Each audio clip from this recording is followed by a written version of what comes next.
Today we're in San Francisco. We're in one of the great hotels in the city, if not in the world. Today I'm going to take you into their bar because every great hotel should have a great bar. Do you appreciate artwork? Do you appreciate a great Bloody Mary? Do you appreciate a hotel that's so beautiful and lush that it makes you feel wealthy just being in there? Well, you're going to appreciate this show. We're at the St. Regis Hotel in Manhattan, and this is the Attitude Adjustment Hour.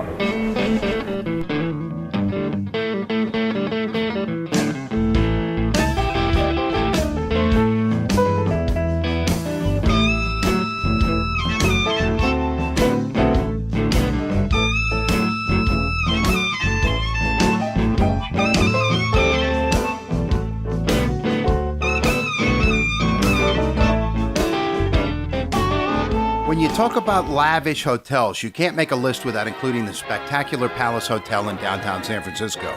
Now, it was originally built in 1875. The Palace was designed to rival the lavish luxury grand hotels of Europe. Back in the day, this hotel was the largest of its kind in the West, the nicest too, west of the Mississippi. And in 1909, a two-person room with a private bath that'd run you anywhere from $4 to $6, suites starting around $7. Needless to say, it's going to cost you a little bit more than that these days. The beautiful garden court, now a restaurant and banquet facility, was once the entrance for horse and carriages back in the day.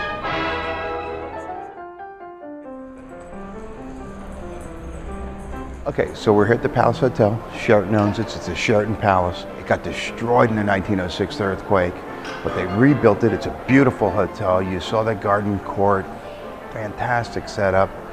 It's just a grand hotel, and every great hotel has to have a great bar, and I'm gonna take you inside to see one that's gonna knock your socks off.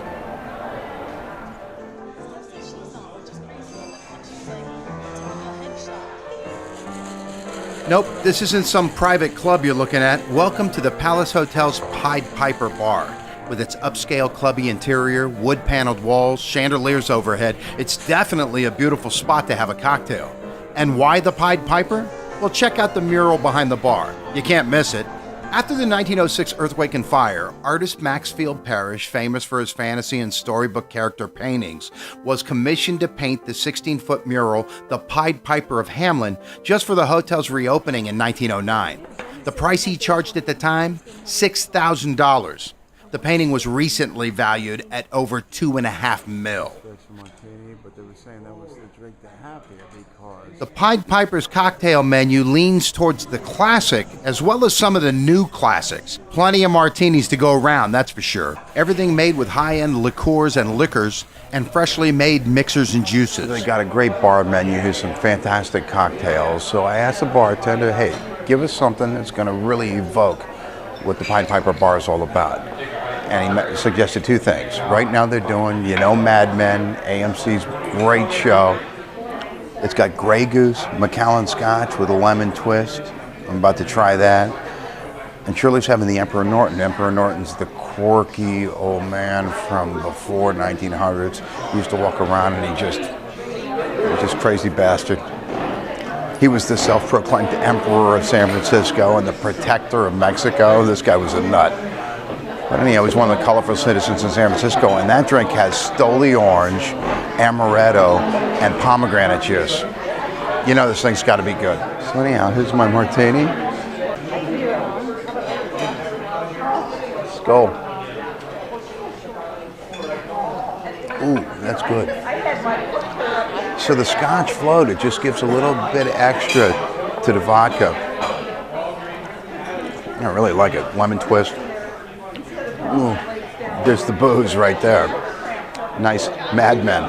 Hey, 3 of these for lunch? That's the old days right there. So sitting there having this martini, and I'm thinking about this hotel got destroyed in the 1906 earthquake. And the night before, Enrico Caruso had just sang at the San Francisco Opera House. And he was staying at this hotel, and this place got destroyed. And he got out alive, but he said he vowed never, ever to come back to San Francisco again. Yeah, I'm saying his loss. He's missing out on great drinks like this at a great bar like this one. So, you're in San Francisco, come on over to Palace Hotel. It's a beautiful setting here. Come to the Pied Piper Bar. Check out that beautiful Maxfield Parrish. You're gonna love it. It's classy, great for a date. Dress up a little bit maybe. have yourself a classic cocktail. I think it's a perfect way to end the day when you're hanging out in the city.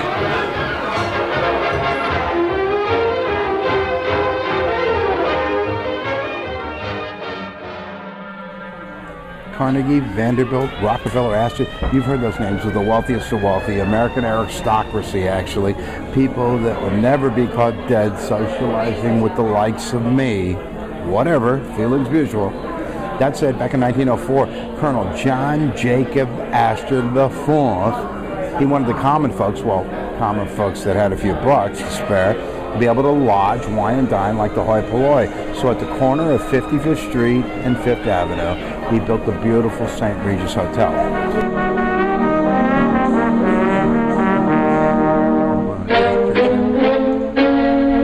So this is part of the hotel, and J.J. Astor wanted people to be able to feel the wealth and grandeur of what his family, the Astors, the Carnegies, the Vanderbilts, the Rockefellers got to feel. So this is like just a sitting room. It's so gorgeous. Big fireplace, marble fireplace, high ceilings, beautiful ornate light fixtures. This hotel's amazing. This is the kind of spot where they don't just break out the bottle of Asti Spumante, pop off the top so you can rock with your posse. They're going to call the house butler who's going to whack the top off with a saber. And they wouldn't offer Asti anyway. And you ain't rocking nothing with your posse unless you're P. Diddy, so booyah. But we can live the dream, if only for a cocktail or two, by making our way through the gorgeous hotel lobby to the warm, woody, dark, crazy, dark, cave-like dark refines of the King Cole Bar.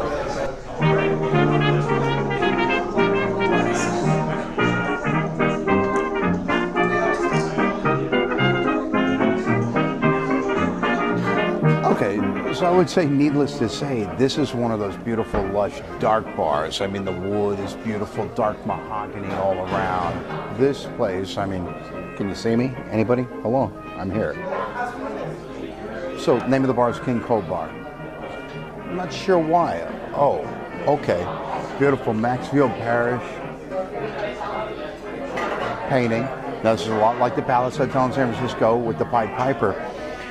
And the thing is, J.J. Astor, the original owner of the hotel, he talked to Maxfield Parrish and he says, I want to commission a painting. Well, Maxfield Parrish had Quaker background, so he wasn't really thrilled about doing a painting or a mural for a bar. Believe me, $5,000, and if, at the time, $5,000, imagine, you could buy a house for $3,000. $5,000, turn the trick. He did that. It was for a different hotel that they had down on 42nd Street, down near, Times Square. They closed that hotel. They moved it up here to this beautiful St. Regis, and it's a gorgeous thing. But the one thing that J.J. Astor said, John J. Astor, who, hey, God bless him, he died going down with the Titanic. That's a moment of silence. But anyhow, bottom line is he says, you do the painting, I'm going to pay you this big bucks. But I am King Cole. I am the king. So you look up here, you see King Cole. You're also seeing John J. Astor IV, not the original. John J. Astor IV. But there's something very romantic about this, very cool. Thankfully, I'm here with somebody I love. And my wife's here too. What? Okay, settle down, cameraman. Don't take the camera off me either. It's great to be able to come in and pay a few bucks, believe me, more than a few bucks, for a cocktail, and kind of feel that little bit of New York sophistication, that whole historic New York sophistication. They got great bar snacks. They got the wasabi peas, a wonderful pretzel, and hey, how do you know? Good mixed nuts? Yeah, we're talking about, they've got the cashews in there. Love that. So what's the drink to have when you're at the King Cole Bar? Well, I think there's only one drink you should have, and that's the Bloody Mary. Because back in the day, a French guy that worked at Harry's Bar in Paris came here to New York City, and he brought the recipe for the Bloody Mary. But back in the day, the name Bloody Mary was considered a little too vulgar for the tastes of that time around the turn of the century, and especially in Tony situation like a hotel is like the St. Regis. So what was the name of it? It was the Red Snapper.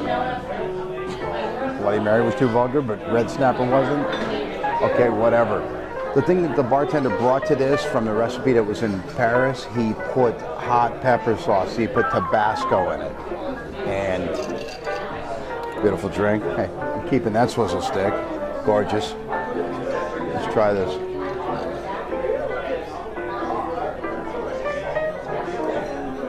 Oh, they don't hold off on the vodka, I'll tell you that. It's beautiful. It's not as tomato. We use a lot of Bloody Mary, but it's not a Bloody Mary. It's a Red Snapper.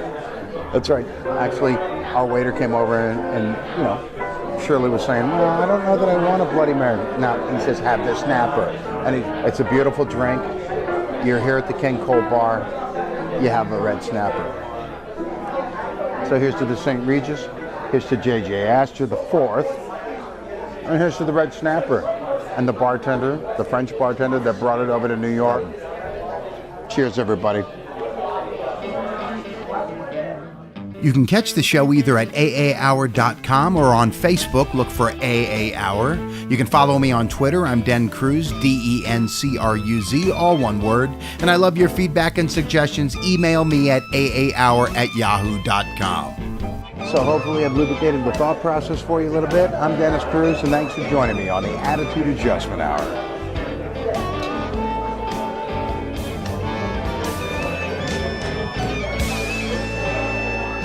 Good snapper. Good snapper.